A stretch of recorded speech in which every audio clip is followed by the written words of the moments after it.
Happy New Year, everybody. This is Jack Cox, author of Love Not Fear. And I want to wish you all a very happy and very prosperous 2021. We can do it. We can make it a very happy and prosperous 2021, but we're the only ones who can do it. So good sitting back and waiting for it to happen. We've got to happen it. We've got to do it.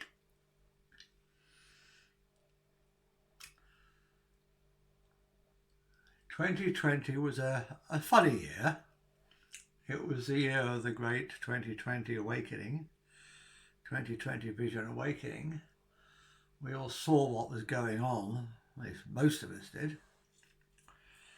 And some of those that saw actually had the guts to speak out, and great respect to all of you. So what will 2021 hold? It's in our hands. We can turn it into a hell like 2020, or we can turn it into a heaven on earth. And it all depends on our actions, you and me. And I do my little bit by making these videos and writing my book. I wrote the book back in 2018. Was it ahead of its time or what? I had no idea what was going on. You said it was coming. I had no idea what. And I said in the book that we had 35 years, I think I said, in which to build a new world. And it turns out that that's more like 35 weeks. So we better get on with it. If we want to build heaven on earth, if we want to build our utopia, in the book I talk about the 10 pillars of utopia, the 10 commandments of utopia, if you like. But they're not laws in the sense that I'm dictating anything to you guys. Come on, you're all sovereign beings. Think of it more like universal laws, more like scientific laws. I think I've figured out, at least within the context of what I'm talking about, the very limited part of the world that I see, how it works. And if we live according to these 10 principles, we can make it work as a paradise, as a utopia. We can do that just by doing these 10 things. They're all positive things. They're not thou shalt not. They're things to do. It's positive, not negative. So what are the 10 pillars of utopia, according to me? Oh dear, let's have a look. I made some notes here. I should know all this offhand. I wrote the bloody thing, but I made some notes.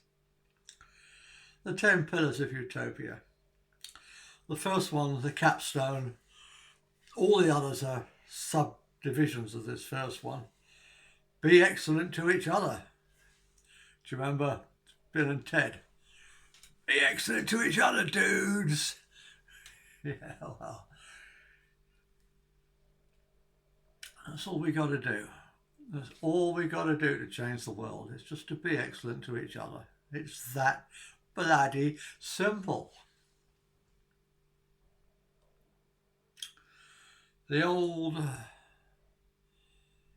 Piscean age it's on the way out. The Aquarian age is on the way in. We're in a 150 years or so transition phase right now. So, I like to say about the Piscean age that it's big fish eating littler fish eating littler fish. And maybe you're a capitalist and you think that those big fish that are eating the littler fish are in politics or in the civil service, working for the government. And yes, they are. That's what's wrong with communism. Or you might be a communist or a socialist and you might think those big fish are in business, and that's what's wrong with capitalism. And that's true too. It's not the capitalist or the communist model that's in itself wrong. It's the fact that both systems are applied without common human decency. If we could just be generous to each other, to be excellent to each other, we could make either system work.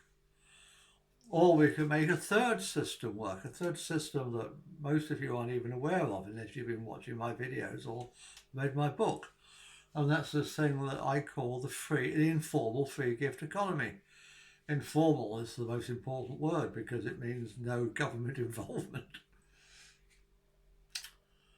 And so this brings me on to the second pillar of utopia. Generosity. No money or barter, just freely giving and freely receiving. When I was a young man in my 20s, I'd just come out of the army, so late 20s. Part of my job with the firm I was working for in Birmingham was to check the invoices that came in, make sure that we'd ordered the goods we were being charged for, and that we'd received the goods that we were being charged for, and that they'd have been received in good condition. That was part of my job. A small part of it, but part of my job. On a large percentage, I mean, we're going back to the olden days, you know, and we're talking about paper invoices coming in the post. Yeah, I know, you can't believe that, can you? That we used to keep in a purchase invoice ledger before passing them on to the accounts department for payment. That was another part of my job. And on most of the invoices, it used to have a sticker that used to say, please pay us so we can pay them so they can pay you. Good, yeah? Well, how about we change that now for the free gift economy? How about changing it to, don't invoice us, then we won't have to invoice them, then they won't have to invoice you. Even better. What's all this money for anyway? It's only for keeping score, to find out who's winning and who's losing. And now, as we're moving, as the governments of the world, the deep states of the world that run all the governments of the world, the people I call the globalist elite, the 1% of the 1% of the 1%. There's probably only 100 of them.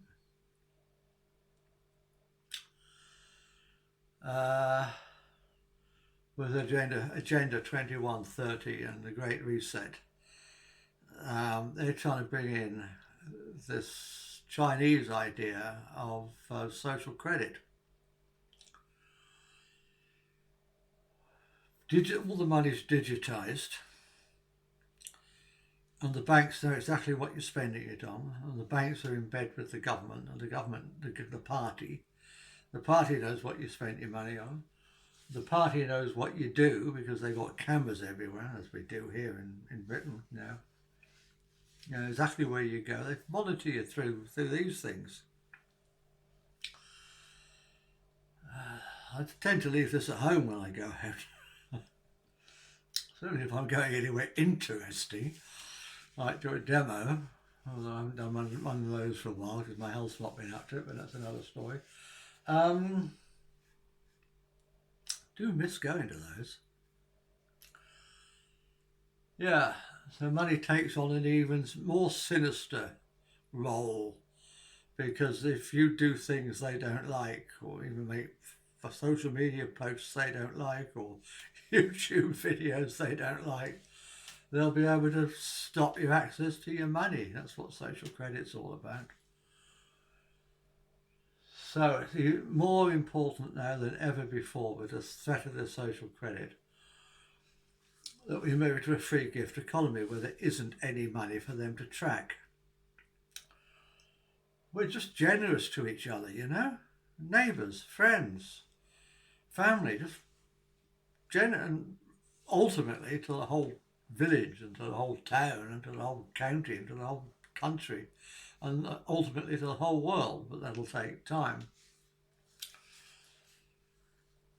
To stop keeping score.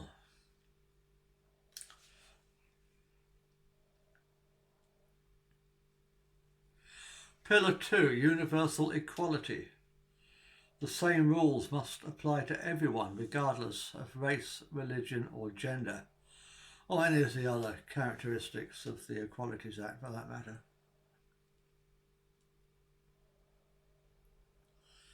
Just treat everyone the same. It doesn't mean, some people say you can't have equality because people will end up different. Some people do better at life and others will do worse at life and all this sort of nonsense, but that's not what I'm talking about. I'm talking about the way we make laws, the way we make rules. If there's a rule that's made, I go on to whether I believe in top-down government later on, and that's a bit further down. I don't believe in it, by the way. Spoiler alert. But as long as we have a society with rules, those rules must apply equally to everybody, to all citizens of the country. And if you don't like the rules in your country, then go and live somewhere else. And that's something else I talk an awful lot about, is open borders and free migration, and why we can't have it yet. Because people don't know how to move to other people's countries and settle into other people's countries respectfully. Just look at the multicultural disaster that's going on here at the moment. People come here and refuse to integrate, refuse to learn our culture. Anyway, I'm getting ahead of myself. Well, I'm not really, because it ties in. The fascists that call them the left-wing fascists. And if you want to know whether somebody's fascist, find out whether they support free speech or not. It's that simple. The fascists, the left-wing fascists that want to control, the so-called liberals, the fake liberals, that want to control everything we say, do and think.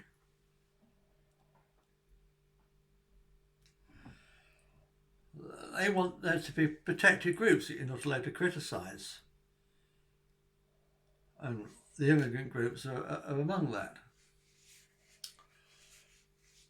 That's nonsense. Everybody must be treated the same. And a lot of the problems we have with immigration here is that immigrants get all these special welfare benefits that the rest of us don't get. That's got to stop.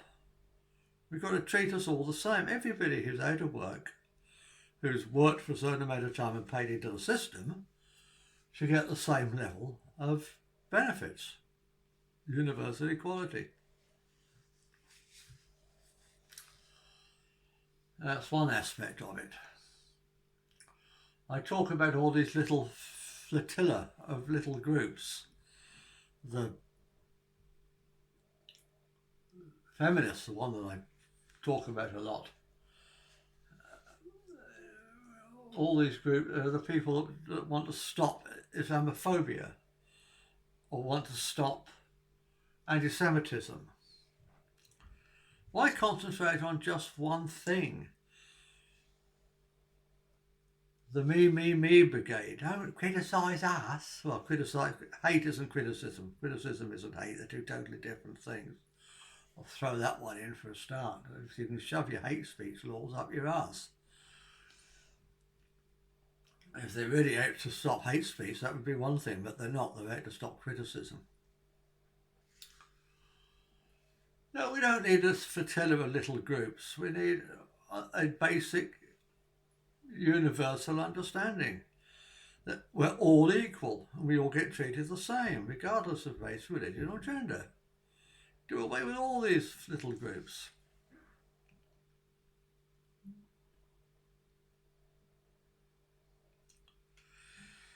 This brings me on to pillar 3, tolerance and respect for all broad-minded people.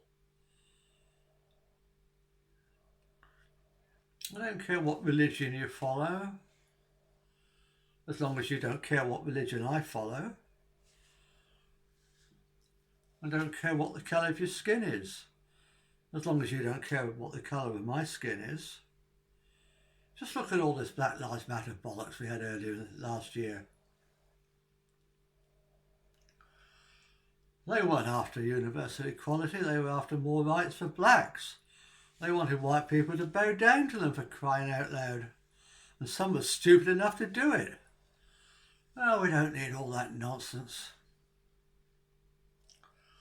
Universal equality, we're all equal.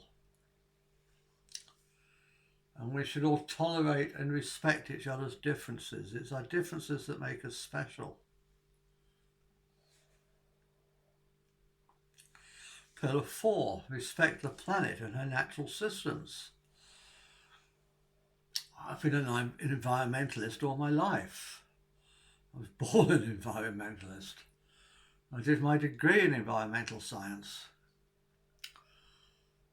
I worked for the RSPB for a while, the Royal Society for the Prevention of Birds, as we used to call it. And we were told to knock the crow's nests down out the trees because they were eating the eggs of the other birds, the rarer birds that we were there to protect. Crows and magpies, out went their nests. Royal Society for the Prevention of Birds. I love that. Anyway, I had some good experiences with them and I had some bad experiences with them, but that's for another video. But look after the planet. Just stop throwing waste everywhere. I mean, I saw a horrendous picture on Facebook the other day. There was a bat that had got tangled up in discarded face masks and had died. And there's great seas of plastic out in the oceans. There's rubbish all over the streets. People sit on a park bench, drink their beer or whatever it is they're drinking out of the can, and then leave the can on the bench and walk away. Why? There's a bin not 100 yards away. Put the bloody can in it. And there's a nice little stretch of river, River Sal, near where I live, that I walk along every day. And there's rubbish thrown into it. Beer cans, takeaways. Oh, why? There's bins everywhere, use them. And if you run a business, then dispose of your waste properly. Don't discharge it into the canal or into the river. Ultimately ends up in the sea. Just stop doing it. Stop cutting down trees. We need to be building.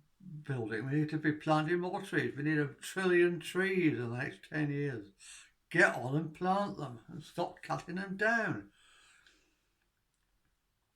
Most of the flooding that's happening in this country is due to the lack of trees.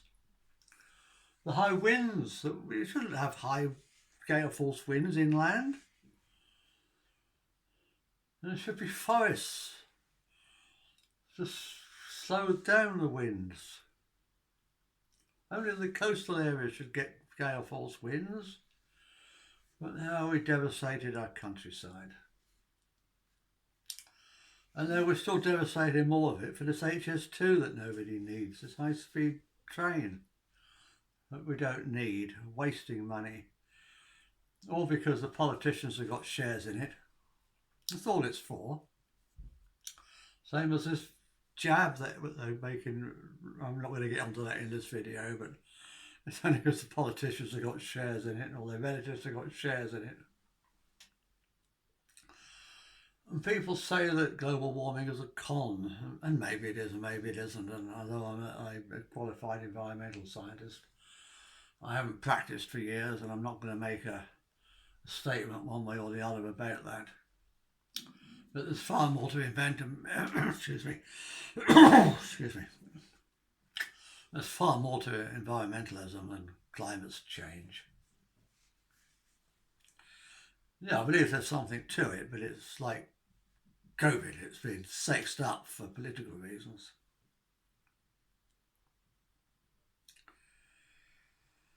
Pillar 5, cooperation and goodwill between free independent nations and free independent citizens everywhere.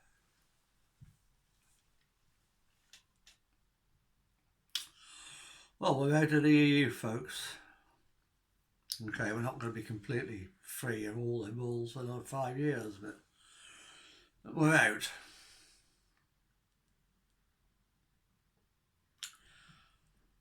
But that doesn't mean we can't cooperate with our neighbouring countries. And I propose, and I want this to go viral, folks, I want this to get into the minds of the people that run the country.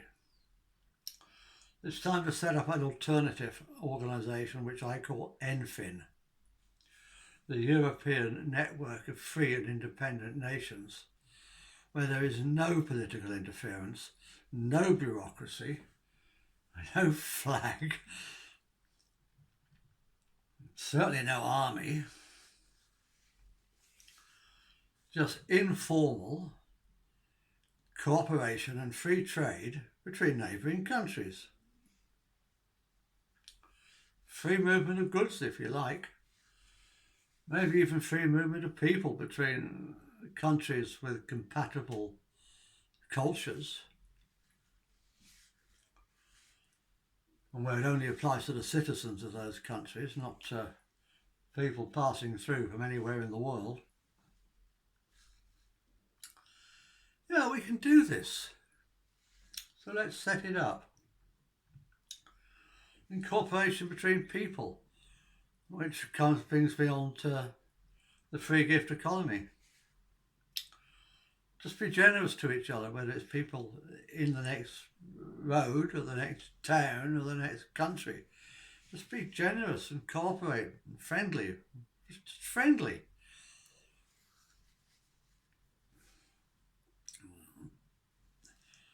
Pillar 6, truth.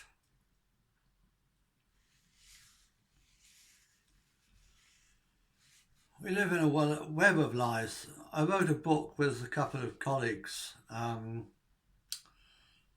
few years ago. We called it Rupert Murdoch's Hitman. It wasn't actually the title I wanted, but there were three of us and I was outvoted. I wanted to call it It Ain't Necessarily So. It's about how the media is in bed with the government, is in bed with the arms manufacturers, is in bed with the police.